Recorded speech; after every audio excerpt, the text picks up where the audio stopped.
this is my second attempt for the day for a video reflection example. As many of you noted in your emails to me this evening, the first one that I uploaded wasn't a complete example. It was only a few seconds long. So for whatever reason, it didn't record in its entirety. So, okay, this happens. As I said before, I'm new to this too. So I'm doing this for the first time, as are all of you. So it's a learning process. I'm still getting to know the software on how to do this, and you likely are also experimenting. So these things happen. Thank you for your patience and understanding. And as I said before, I committed to giving you an example of sort of what I'm looking for. So here it is. The first one was a lot more polished. I'm trying to speak quietly because it's really late at night now, and I'm also in my pajamas, but that's okay because, as I said to some of you individually, there's no formal framework and you don't have to worry about formalities per se. The point of this is to practice extracting a key idea from the literature and exploring it through your own thoughts and articulating it clearly in a coherent sort of manner. And I think some of you, if you have practiced or tried to complete your video reflections, you'll notice that it's more difficult than you think to come up with an idea and express it clearly and coherently. So hopefully we all manage to do this. I think that it's a neat learning process. So let's give this a try. So what I wanted to talk about was, I guess, the usefulness of post-colonial theory as a framework in contemporary research. So we talked about in the lecture how post-colonialism studies is a reaction to colonialism. But I think what sometimes gets sort of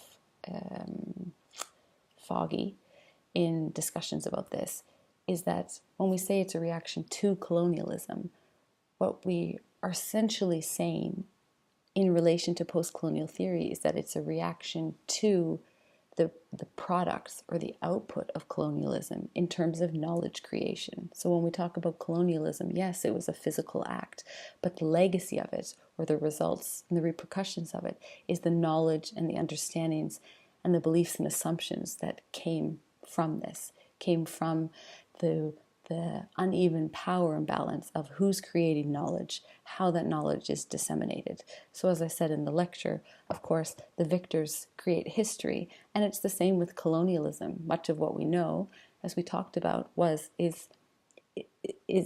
stems from a lot of colonial understandings or frameworks that we're still working with. So, so I agree with that post-colonialism theory is a reaction to the output of knowledge of colonialism. But what I think Said and other post-colonial scholars don't recognize is that at the same time that post-colonialism is a reaction, it is also guilty of what it claims to be criticizing. And that's essentially the mystification and essentialism, primarily the essentialism of colonialism. And I'm not sure if it's fair to criticize Said and the early post-colonial theorists directly, because at that point in time, the ideas that they were expressing had not yet developed, had not yet snowballed into these sort of essentialist ideas that they are today. But today, I wonder what Said would think of how Orientalism, for instance, as a concept, is being taught and discussed in classrooms everywhere.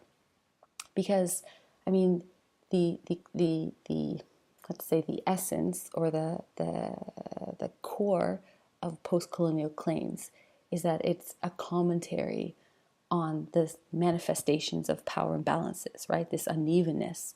But at the heart of it, at the root of it, is this individualist resistance. So it's about an individual reclaiming of culture and identity and resistance to this sort of false or incorrect or inaccurate narrative that has been produced for people, right? But how I see post-colonialism and post-colonial theory being used today is so far removed from these original objectives and ideals. How is Orientalism, if we take it as a concept, how is it ever being applied to individual resistance today?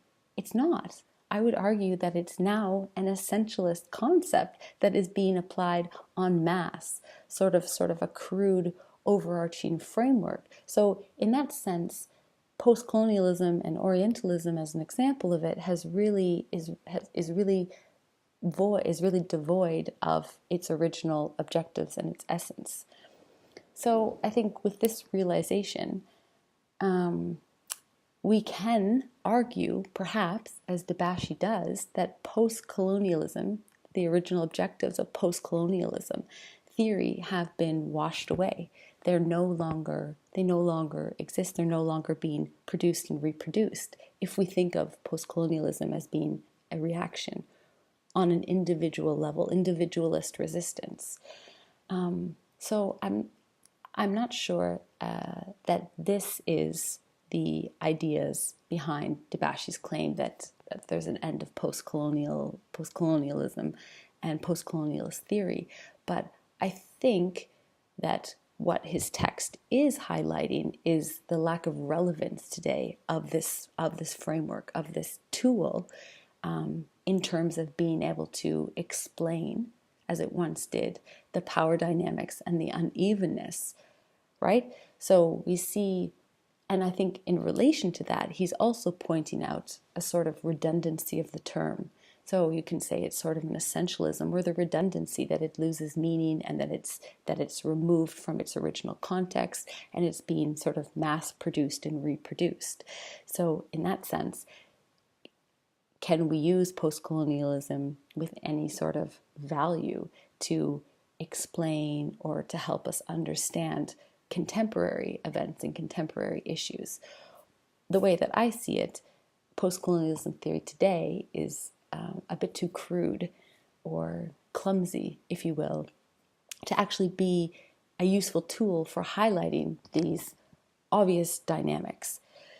So in that sense, I'm not sure if I would say that any particular event marks the end of post-colonialism, but I would say that post-colonialism today is no longer useful as it once was. So can I relate that to a particular event like the Arab Spring? Okay, so in that sense, that's how I read, or that's one interpretation of how I read Darcy. He links it, of course, specifically to this particular event, but what I recognize in his commentary is sort of the weakness or the manifestations of post-colonial theory in contemporary research today.